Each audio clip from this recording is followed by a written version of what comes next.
Alors bonjour à tous et bienvenue dans cette magnifique vidéo. Le but de cette nouvelle série, ça va être d'essayer d'expliquer un peu plus en détail et en profondeur le déroulement d'une partie, essayer d'expliquer pourquoi les choix des joueurs sont bons, pourquoi ils sont mauvais, qu'est-ce qu'on pourrait faire de mieux en général quand on joue. Pour ce faire, là, je suis parti d'une vidéo qui a déjà été enregistrée et commentée, donc c'est une vidéo de Journeyman, merci à lui pour le prêt de cette vidéo. Et le but ici, ça va être donc de faire des petites coupures à certains endroits, en général en fin de tour, pour commenter un peu ce qui s'est passé, pour essayer d'apporter moi ma vision des choses, sur pourquoi je pense que ce qui a été fait dans ce tour c'est bon, pourquoi c'est mauvais, qu'est-ce qui pourrait être amélioré. Et pour au final arriver à commenter une partie sur le fond, vraiment, plutôt que sur la forme, comme ça se fait beaucoup dans les vidéos. Donc là, juste après la fin de cette introduction, vous allez vous retrouver sur le début de la partie qui avait été commentée par moi sur la vidéo de Journeyman. Donc ça fait un peu bizarre au début, mais là ce qui va suivre, c'est vraiment l'enregistrement du commentaire de partie qui avait été fait dans la précédente vidéo. Et donc vous allez voir au fur et à mesure de l'avancée de la vidéo qu'il y a des moments où ça coupe sur les commentaires et ça passe sur les commentaires de la vidéo actuelle.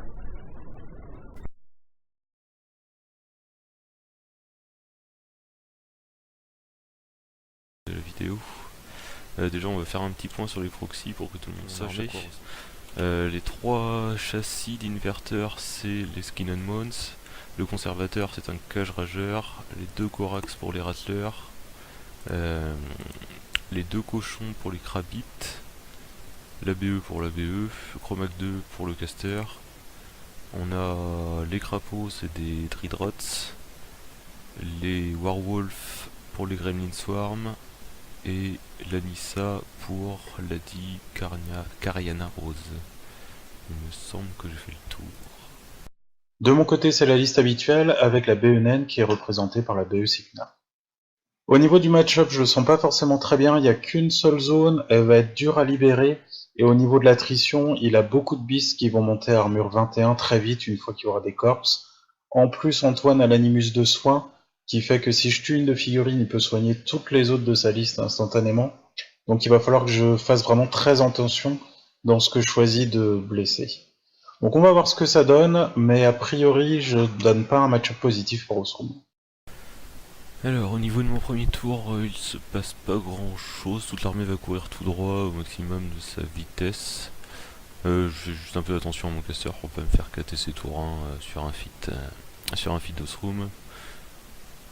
Tout le reste court tout droit. Je vais juste mettre donc je vais faire un premier point en début de partie. Donc déjà le premier truc à aborder, c'est au niveau du premier joueur. Comment ça se passe? Donc quand vous gagnez le toss, qu'est-ce que vous êtes censé faire en fait? Parce qu'il y a beaucoup de joueurs que je trouve qui font des mauvais choix là-dessus. Moi j'ai un principe assez simple en général, c'est quand vous gagnez le toss, dans allez, on va dire 3/4 des cas, sinon plus, ça va être mieux de commencer en fait. C'est-à-dire que quand vous savez pas quoi faire, vous prenez forcément l'option de commencer, si vous avez le choix. Et sinon, si vous l'avez pas, vous espérez que votre adversaire vous laisse commencer en fait. Parce que à mon avis, une énorme partie des cas, c'est mieux de toute façon de commencer à War Machine. C'est-à-dire que quand vous allez vouloir jouer deuxième, c'est soit pour jouer très fortement au scénario, donc vous devez avoir une armée qui est faite pour ça. Donc par exemple avec Osrum, ça peut être très bien dans certains cas de jouer en deuxième, pas forcément dans tous par contre, parce que c'est également une armée qui va chercher très loin, donc qui aime commencer.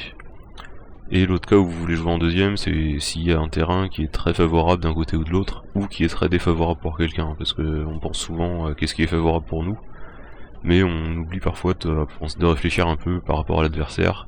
Est-ce que pour lui ça lui fait chier par exemple d'avoir un gros infront au milieu parce qu'il joue double colosse ou ce genre de choses? Est-ce que ça le gêne d'avoir beaucoup de forêts parce qu'il a pas de Pathfinder? Peut-être que vous vous en foutez parce que y a des Pathfinder dans votre armée, mais du coup si lui ça le gêne énormément, ça peut vous arranger de jouer de l'autre côté. Mais dans tous les cas, à moins de terrains vraiment très spécifiques ou certains match-up, vous ferez quasiment jamais un mauvais choix si vous choisissez de commencer. Donc dans le doute, commencez, c'est-à-dire surtout quand vous jouez contre des armées comme Blight, Orboros, Osrum ou ce genre de choses, qui vont aller chercher très loin dès le premier tour, voire dès le deuxième.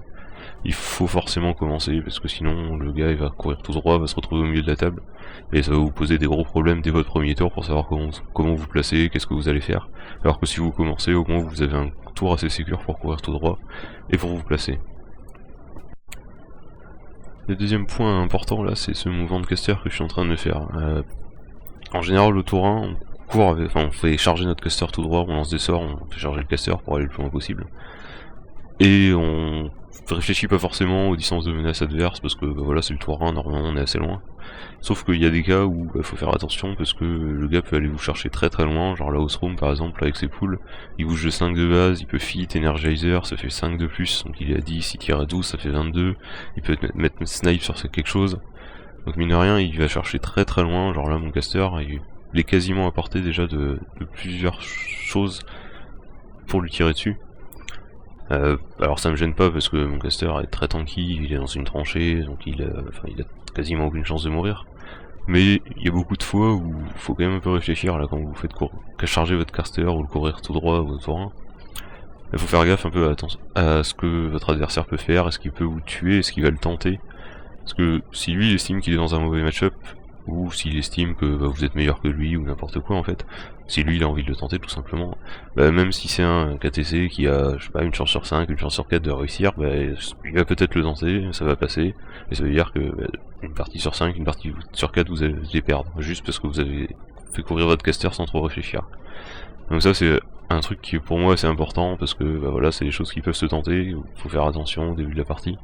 Surtout si vous êtes dans un très bon match-up. Donc ça dépend beaucoup de l'adversaire, de comment il voit la chose. Mais il faut faire attention, c'est-à-dire que quand vous faites ça, faut un peu réfléchir à qu'est-ce qui va se passer, prendre juste 2 secondes pour se dire est-ce que je peux mourir, est-ce que je peux pas mourir, est-ce que ça vaut le coup que mon caster il avance de 2 pas de plus, si en fait je m'en fous, au prochain tour de toute façon il va rien faire de bien extraordinaire, donc autant le reculer un peu, ça posera pas de problème et je suis sûr de pas mourir. Donc c'est des petites questions comme ça, faut faire attention, parce que on peut très vite mourir tour 1, et c'est un peu dommage de perdre une partie sur ça, alors que votre caster, s'il est 2 pas plus loin, ça va peut-être rien vous changer en fait.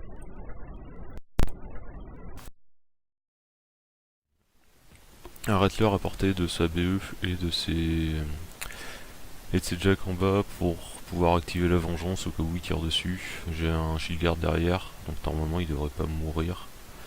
Et au pire, ça me fera un score sans plus pour mon premier tour.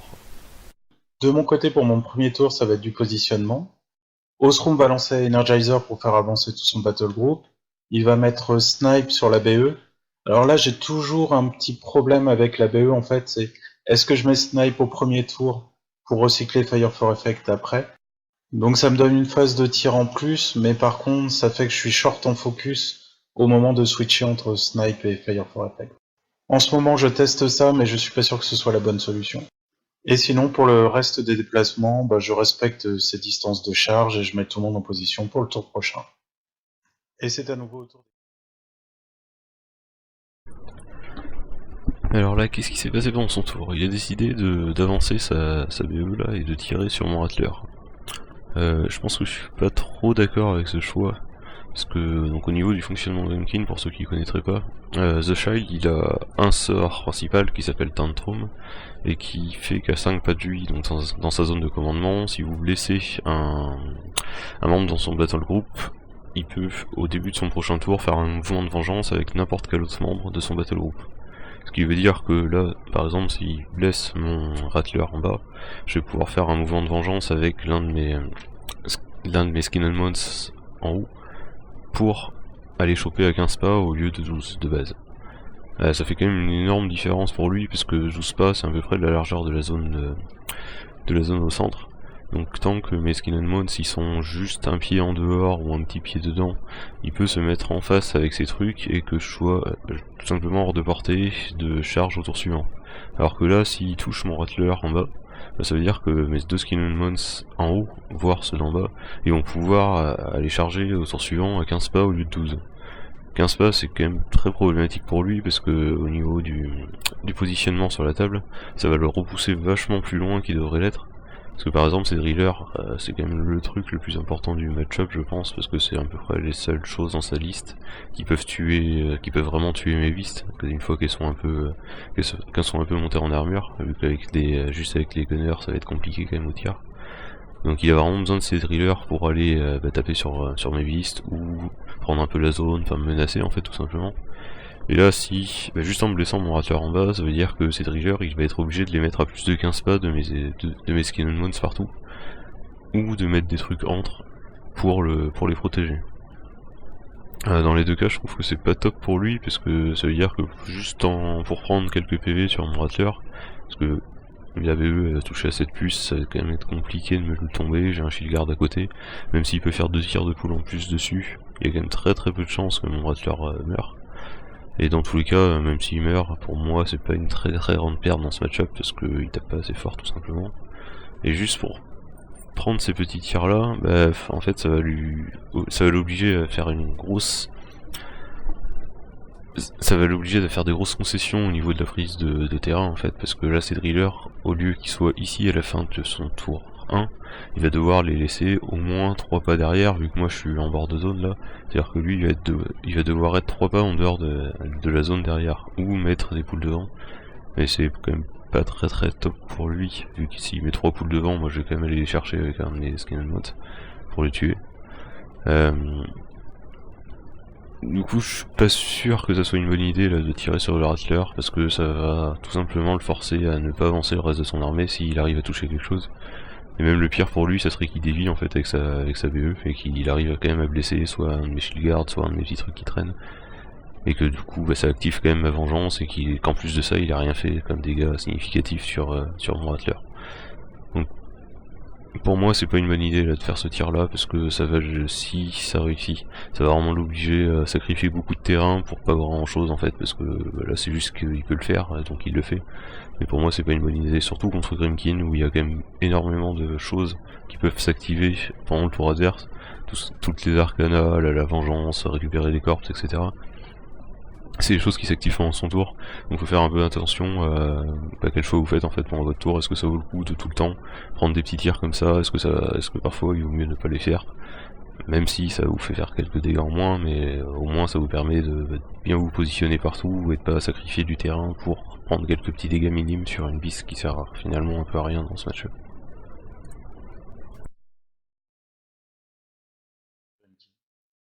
Alors du coup mon tour 2, donc il a pas activé Vengeance en tirant sur mon Rattler parce qu'il l'a raté avec sa BE.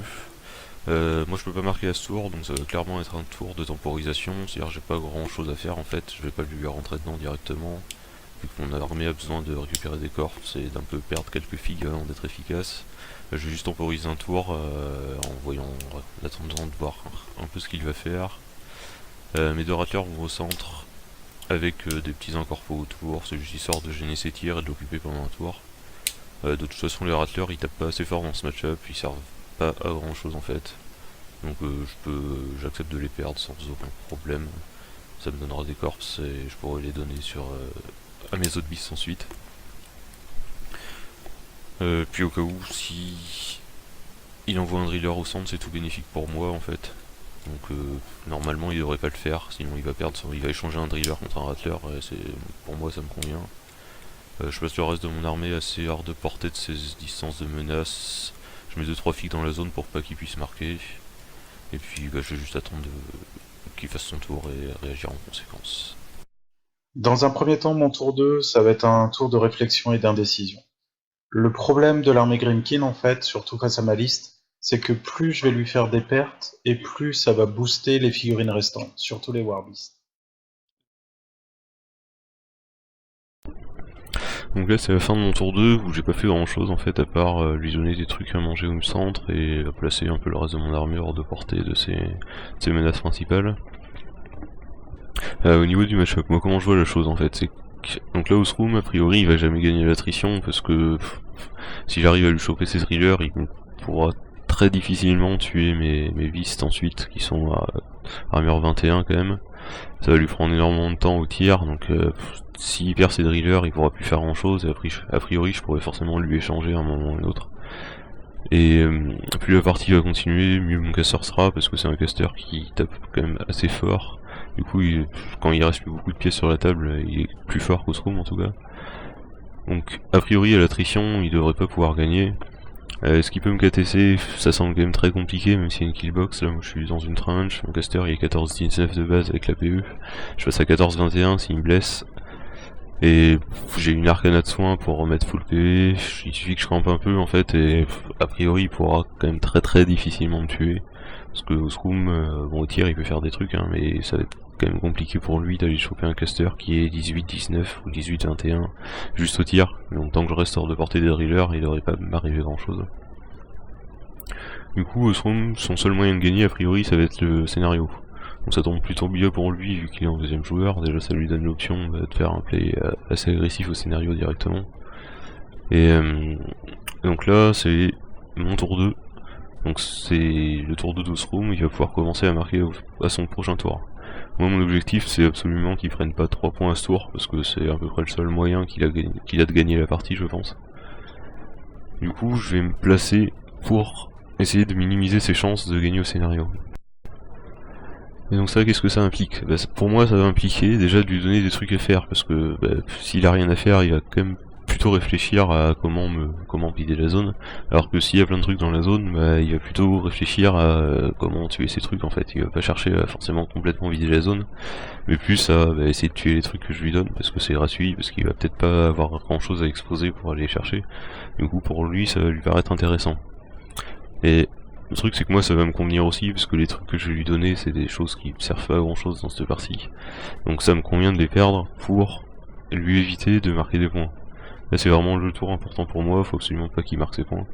Donc je suis prêt à lui donner 20 points de mon armée, 20-25 points de mon armée, tant que c'est des points qui me servent à rien en fait. Là ce qui est le cas des Rattlers, les Gremlin Sword, ça sert à quelque chose, mais je peux les perdre, j'accepte, enfin, ça me pose pas de problème de les perdre. Et c'est pareil pour les Dreadrots qui tapent un peu, ils vont avoir du mal à toucher, ils vont pas forcément taper assez fort, ils cherchent pas assez loin, enfin c'est pas super utile dans ce match-up. Donc là globalement moi mon objectif ça va être de remplir la zone un peu et d'essayer de mettre mes vistes en bout de zone pour qu'elles soient pas chargeables par ces drillers, et de mettre des trucs derrière pour qu'ils puissent pas les push. Donc là c'est plus ou moins bien fait, c'est-à-dire qu'il y a des beasts qui sont bloqués par les Dreadrots derrière, même si normalement au scrum il n'y a pas trop de problème pour dégager les Dreadrots par exemple avec une poule de spray ou les chercher au tir, et ensuite faire courir une poule dessus pour pusher ma beast en dehors de la zone. Là j'ai quand même 2 beasts dans la zone, plus l'objet à casser, plus les trucs au milieu qui vont lui prendre un peu de temps, qui vont l'empêcher de tirer il doit les tuer avant de pouvoir avancer ses poules, les sprays par exemple. Et j'ai mon cache rageur en bas qui est plutôt pas mal placé parce qu'il est collé à mon caster, du coup ça semble quand même assez compliqué de le push en dehors de la zone. Il faudra a priori au moins 2 push pour le sortir. Et je pense pas qu'à ce moment là il les ait. Ma BE est pas très bien placée, par contre elle devrait être collée à ma beast en haut de la zone là, parce que ça empêcherait complètement un push en fait, donc il y a quasiment plus aucun moyen de la sortir de la zone, et ça serait a priori beaucoup mieux pour moi. Donc là moi mon placement c'est vraiment un placement d'attente et de dire vas-y tue-moi des trucs, je suis prêt à perdre des points qui me servent pas à grand chose pour que tu marques pas au scénario, parce que c'est vraiment le seul truc que je crains dans cette partie, c'est de prendre directement 3 points au scénario et qu'après au scrum il lui reste plus qu'à faire un gros tour de push comme il peut les faire et aller chercher ces 2 autres points, soit en courant sur un flag, en faisant un petit gamble, en essayant de marquer le dernier point. Mais pour moi tant qu'il marque pas ces 3 points à son tour 2, en fait j'ai quand même d'énormes chances de gagner la partie ensuite. Par contre, à partir du moment où ils sont à 3 corps, ils montent à armure 19 de mémoire, ils sont à peau 19 ou 20, donc ils m'ouvrent à peu près tout. Là, le gros problème, c'est que j'ai 3 Warbeasts lourdes que je vais pas pouvoir tomber au tir, que je peux pas amoindrir au fur et à mesure, parce que si je répartis trop les dégâts, si je les finis pas, avec l'arcane de soin, en fait, tout va être annulé, il faudra que je recommence. Pour gérer ces beasts, j'ai juste 2 drillers, 2 lourdes, sachant qu'on a déjà testé dans une autre partie, une partie précédente, Et en fait, un driller tout seul, ça va pas tomber une Beast Grimkin. Je vais donc essayer de temporiser ce tour-ci et prendre ce qu'il y a à prendre. Ayana a donné arme magique à un blaster. Le blaster vient de faire un spray pour avoir 2 Gremlin Swarm, plus les 2 Rattlers. Les Gremlin Swarm, il faut que je m'en occupe assez tôt, parce qu'une fois qu'ils sont en contact de mes jacks, s'ils leur donnent des malus de mouvement, ainsi de suite, ça va être de la grosse galère. Donc heureusement, j'ai Ayana qui peut donner arme magique. Sinon, j'ai l'objectif qui va donner arme magique à un gunner pour tirer sur le dernier Gremlin Swarm. Malheureusement, ça va être shield gardé, donc il va rester un incorporel pour le prochain tour. Et autrement, je vais concentrer mes tirs sur les 2 Rattlers qui sont derrière le mur. Bien sûr, Ostrom affité, ça va me permettre de mieux encaisser la riposte qu'il y aura. J'envoie un Beaucourt charger un des Rattlers, celui qui est le plus abîmé, pour le finir. Puis ça va être au tour de la Battle Engine qui a reçu Fire for Effect ce tour-ci. D'ailleurs non, elle a toujours Snipe. Non, d'ailleurs j'ai droppé Snipe. Donc elle a plus de sort, elle va tirer sur un Skin and Bones pour essayer de le stagger, mais ça va pas marcher. Il y a une partie des dégâts qui va être absorbée par le Krabit. Je vais tuer quelques Dreadrots avec les tirs secondaires. Et enfin, je vais faire courir un Beaucourt pour essayer de bloquer les lignes de charge vers ma BE. Ça, c'est un mouvement très bête en fait, puisque j'ai pas beaucoup d'outils pour le corps à corps. Alors on est à la fin du tour de mercenaire, moi j'aime pas trop ce qu'il a fait pendant ce tour, là on en a discuté un peu après, il était assez d'accord, donc le tour était assez mauvais. Concrètement qu'est-ce qu'il a fait là? À ce tour il a vidé ce qu'il y avait au centre en laissant 2 ou 3 figues, il a fit, et il a activé ma vengeance en tirant sur une beast en bas, à côté de mon caster. Pour moi, à ce tour il avait 2 choix principaux, soit il s'occupait juste de vider le centre de la table en restant hors de portée et en tirant sur rien qui était à côté de ma vengeance. Alors c'est un peu compliqué parce qu'il faut faire attention au shield guard et au placement des beasts, mais il y avait moyen de tuer les beasts au milieu plus quelques figues sans rien activer en fait. Et sans ma vengeance je charge qu'à 12, du coup il pouvait se permettre de laisser par exemple quelques poules en bout de zone, ces drillers hors de portée de mes zones de menace, et juste d'attendre, sans fit, sans faisant rien en fait. Ça lui aurait juste fait gagner un tour en tuant des trucs. Moi je me serais retrouvé à peu près au même point que à mon début du tour 2, c'est-à-dire pas grand chose à faire parce que je peux pas l'engager. Et bah, lui il aurait juste gagné un tour en fait, il aurait perdu un peu de temps, moi j'aurais perdu des figues. Mais c'était sans doute le mieux à faire pour lui en fait à ce moment de la partie. Et surtout ne pas activer la vengeance en fait. Ici, déjà il perd son fit parce que les 2 seuls trucs qu'il a avancé c'est ses 2 poules, plus ses Beaucourt. Ça c'est les choses qui profitent de son fit qu'il a avancé. Concrètement que ça soit sous fit ou pas, ces trucs je vais les tuer. Et en plus il a activé la vengeance. Et là c'est pareil, de toute façon mes beasts elles vont me taper pour 19, 21, 23 selon la beast et selon les buffs que je mets dessus. Donc qu'il soit sous fit ou pas, en général je vais tuer le truc que je vais charger. Du coup son fit il en a besoin soit pour mettre un peu la pression au scénario, au KTC, si je sors mon caster de la tranche, soit pour aller chercher par exemple ma BE, ce genre de truc. Et là il fit juste en défensif, pas grand chose en fait, parce que tout ce que je vais taper je l'aurais tué avec ou sans fit. Parce que là concrètement à mon tour, il y a une de mes bis qui va aller chercher quelque chose, et je vais prendre ce qui dépasse, c'est-à-dire les poules, les Beaucourt, et peut-être aller taper un peu dans son fond, mais je vais pas... je vais pas lui rentrer dedans dans ce qui m'aurait gêné d'avoir beaucoup d'armure. C'est-à-dire que là, tant qu'à fit, autant vraiment commit les choses en fait, parce que de toute façon, sous son fit, je vais pas pouvoir tout lui tuer. Donc soit il faut qu'il fit et qu'il essaie d'en faire quelque chose, soit qu'il fit pas, mais enfin, il peut pas juste fit et rester loin comme ça, parce qu'au final, son fit n'a aucun impact, alors que c'est à peu près le truc le plus important pour lui dans la partie, puisque sans fit, il pourra plus aller jusqu'au fond des zones pour me push par exemple, pour reprendre l'avantage au scénar ou ce genre de choses. Donc là, même s'il avait juste fit, vider la zone au centre et pas activer la vengeance par exemple, j'aurais été très bien parce que il y aurait plus eu de pression sur le scénario ou autre, vu qu'il a plus le plus 3 en speed de son fit, couplé à bulldoze c'est plutôt fort en général. Donc là à la fin de son tour il se retrouve dans une situation qui est pas très bonne parce qu'il a rien tué d'important, il m'a tué un Rattler et quelques filles qui traînaient au centre. il a perdu son feat et il a commit quelques fouls sans marquer. Enfin, globalement ce tour, il avait pas vraiment d'objectif en fait. Là, son tour 2 c'est à peu près son tour le plus important en général.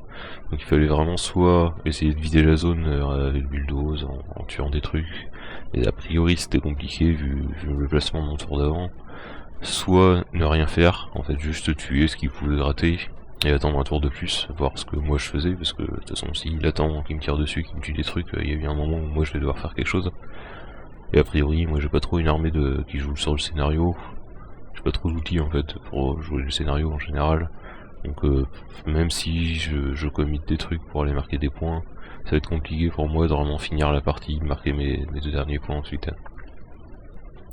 Donc a priori il peut se permettre d'attendre en fait, juste de me tirer dessus, d'attendre et de voir ce que moi je fais, vu que tant qu'il active pas la vengeance, il tire plus loin que moi je charge. Donc il devrait pouvoir être bien. Après c'est un problème de placement pour moi, pour bien mettre mon armée à 5 pas de mon caster par exemple, pour être sûr qu'il va activer la vengeance. Mais là son tour, comment dire, ça produit rien, il perd son élément le plus important qui est son feat en fait.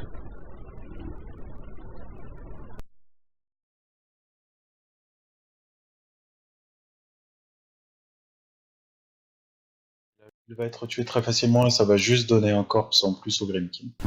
Alors du coup, on se trouve ma fit, donc a priori je vais pas pouvoir vider la zone à ce tour et marquer 2 points, à part un gros malentendu avec mon rattler au centre. Donc là mon objectif ça va être d'aller tuer la BE, pour ça je dois commit une beast, a priori ça va être le Cage Rageur parce que j'ai pas grand chose à Arcane Vortex dans ce match-up, donc autant perdre lui plutôt que perdre un Skin and Bones. Là je vais faire mon mouvement de vengeance avec le Cage Rageur pour se mettre à portée de la BE. Bon, en plus ça permet à mon Skin and Bones en bas d'aller charger les 2 beaux cours et de les tuer. Du coup il va récupérer 2 corps et passer directement à 19 d'armure sans que j'ai besoin de lui enfiler avec la BE, ce qui est plutôt pas mal pour moi. Donc là il s'avance, il tape tranquillement sur les beaux cours, il tape sur la poule aussi, et là termine pas, il doit lui rester 4 ou 5 PV je crois, et donc tous ces systèmes importants. Mais ce n'est pas très grave à ce moment de la partie. Là je dégage un peu le chemin pour que mes Tridrots puissent passer, ils sont un peu bloqués parce que c'est un peu le bordel de mon côté de table, il y a trop de figurines trop proches. En plus je fais un peu n'importe quoi, il y en a un qui doit se retrouver hors de commandement parce que j'aurais bloqué le couloir de charge de ma beast sinon, c'est pas très grave. Lady Cariana Rose va s'avancer et mettre en rage sur mon Cage Rageur. The Child va abuse mes 2 beasts, donc le Rattler du centre et le Cage Rageur, et pas faire grand chose d'autre, il va camper dans le coin de la zone.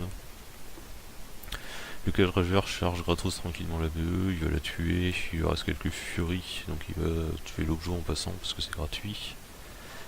Le Rattler du centre va s'avancer, alors j'espère pas grand chose, hein, mais sur un malentendu il va tuer la poule et les 3 solos, je vais marquer 3 points directement. J'y croyais moyennement, mais on sait jamais. Donc effectivement il tue pas la poule, comme attendu.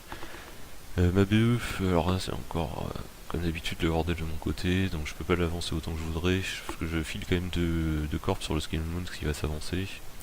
Le Skin and Bones s'avance.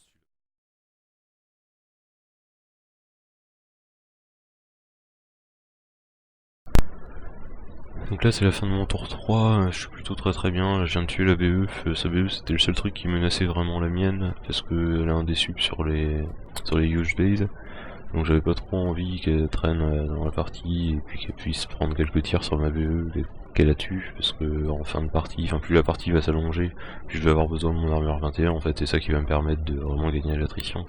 Donc faut surtout pas que je perde ma BE. Surtout qu'il me reste encore un Cage Rageur là qui a besoin de 2 corps pour être full et être armure 21. Là par exemple s'il me tuait ma BE à son tour, au lieu mon dernier Cage Rageur, au lieu qu'il soit armure 21, il serait qu'à 17 parce que je pourrais plus lui donner de corps. Donc il pourrait plus gagner plus de armure, plus le plus de BE. Enfin, ça fait vraiment une grosse différence pour moi. C'était important de tuer cette BE qui traînait, qui est un peu trop avancé du coup. Bon, pas grand chose a priori. De l'autre côté, j'ai mes deux Skin and Bones qui sont placés sur les deux flancs. Donc là, ce qui est pas mal pour moi, c'est qu'il a plus que 2 drillers, plus quelques tirs, mais les tirs, ils vont jamais réussir à tuer complètement une de mes beasts. Du coup, au pire, il va pouvoir me tuer que 2 beasts sur les 3 que j'ai avancés. Ce qui veut dire que quoi qu'il arrive, j'en aurai une qui va être bien placée, qui va probablement pouvoir faire son mouvement de vengeance ou des choses comme ça, même si là je suis pas très bien placé avec mon caster. Il n'y a plus rien à 5 pas, donc je crois que la beast, le Skinnermon en bas est à 5 pas, mais il y a moyen de le pusher pour qu'ils y soient plus. Donc j'aurai peut-être pas de mouvement de vengeance au prochain tour. Mais globalement il va pas pouvoir tuer de toute façon mes 3 beasts. Et je vais pouvoir aller taper sur des trucs, et vu que je commençais à taper pour 22, 23, avec tous les buffs, il y a moyen de tuer les 2 drillers d'un coup, par exemple, faut aller choper un driller plus une poule juste avec une beast. Donc même si là à son tour, il vient me choper 2 de mes 4 pistes, j'ai les 2 autres qui vont pouvoir faire leur taf un peu tranquillement comme elles ont envie, et soit jouer l'attrition, soit les KTC, soit commencer à partir sur le scénar. Là, le principal problème de mon tour, c'est ma BE qui est vraiment très mal placée, elle est bloquée par les Tritrots et l'Objo, donc elle peut pas avancer autant que je voudrais. Là, elle a 3 corses, me semble-t-il, à ce moment de la partie, donc elle aura à 7 pas.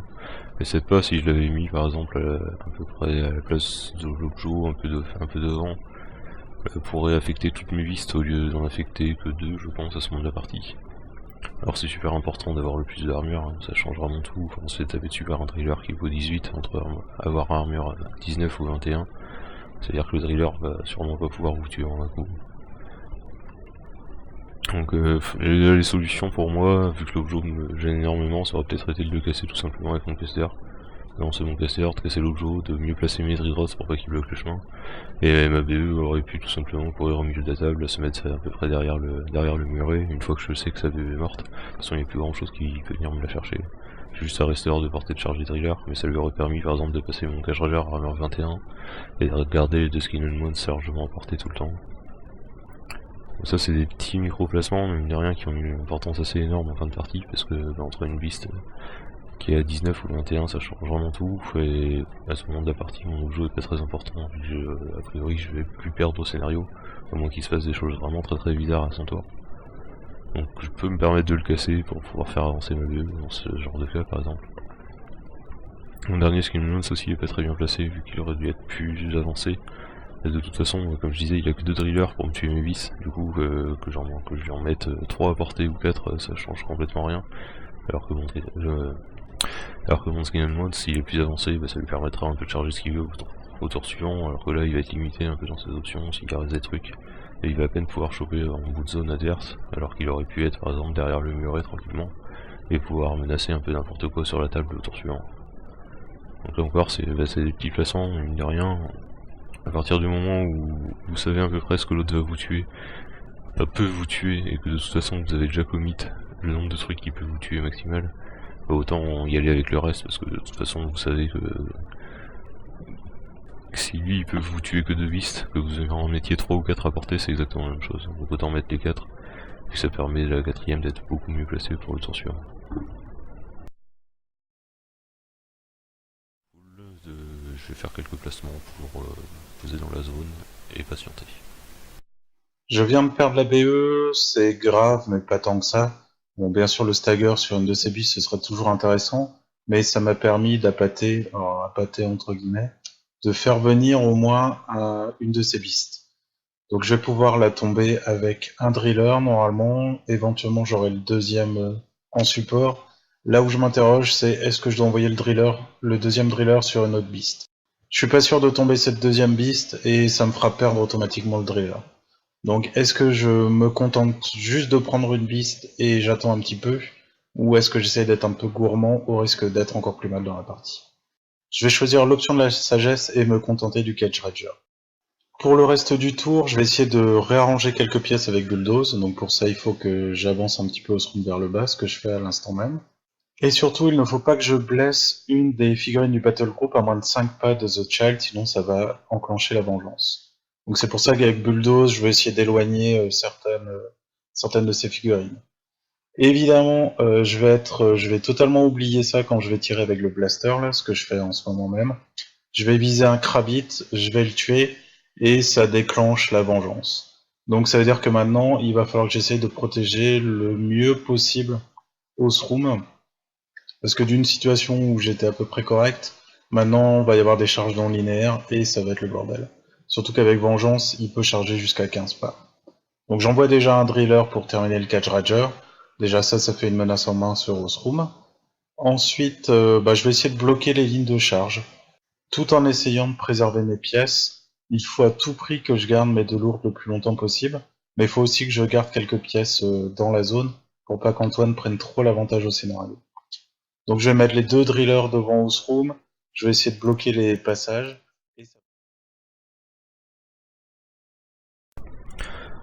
Et donc là, à ce moment de la partie, c'est plus ou moins terminé, en fait, quoi qu'il arrive, même s'il avait pas activé la vengeance, je pense que j'aurais pu assez facilement tuer la poule devant, puis envoyer mon skin and one sur ces deux drillers.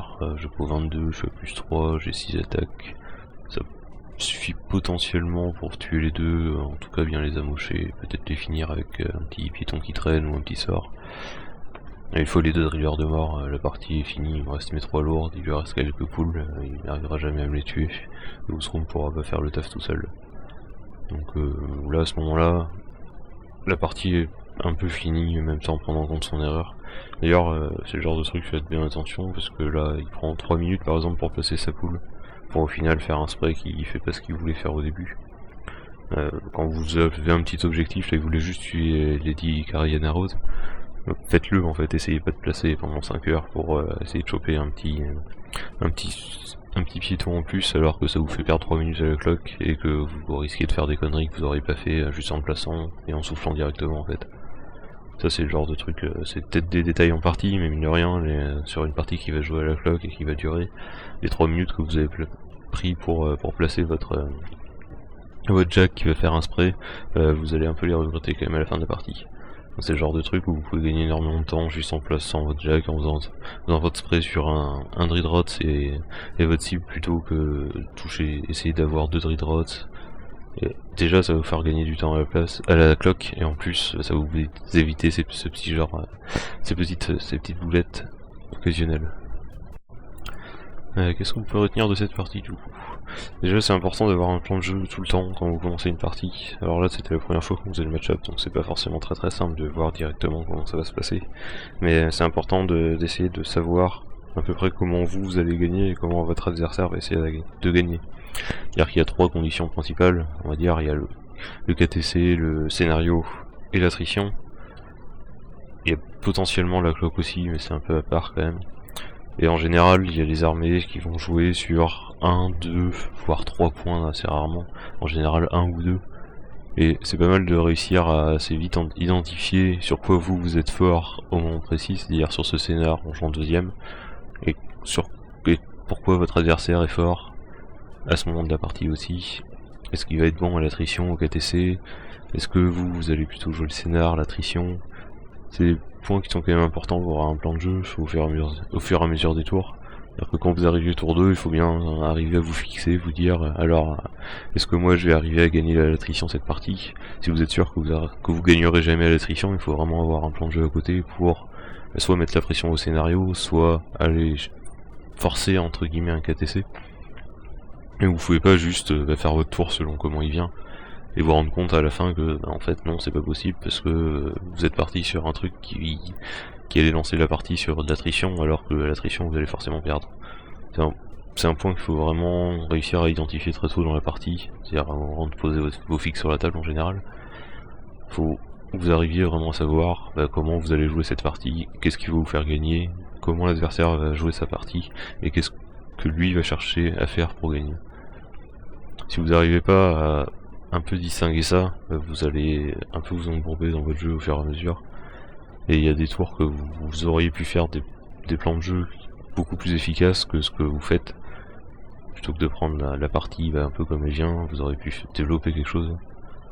Si seulement vous saviez comment votre adversaire va jouer, comment vous aviez prévu de jouer. Retourne Antoine. Du coup il a malencontreusement activé la vengeance en tuant Kravit. Je vais regarder un peu ce que ça donne avec le mouvement de vengeance. Le Skin and Bones peut sans trop de problème faire son mouvement de vengeance et avancer sous Abuse pour taper sur Osroom. Au cas où, Chromac peut aussi s'avancer et slam un driller dans Osroom pour qu'il soit KD, même si normalement j'ai aucun problème pour le KTC. Donc Chromac va s'avancer, lancer son slam, mettre KD Osroom, et le Jacko 22 va aller le finir assez tranquillement. Et c'est ainsi que se termine la carrière d'Osroom, réduit à l'état de pulpe par une monstruosité Grimkin. Bon, en même temps, c'est assez fluff, hein. C'est l'avidité qui va perdre Osroom. Prenez garde à vous, les Grimkins sont là pour vous punir de tous vos péchés. Et c'est ainsi que se termine ce podcast. En vrai, un grand merci à Antoine pour y avoir participé, en vrai. Et je vous dis à très bientôt.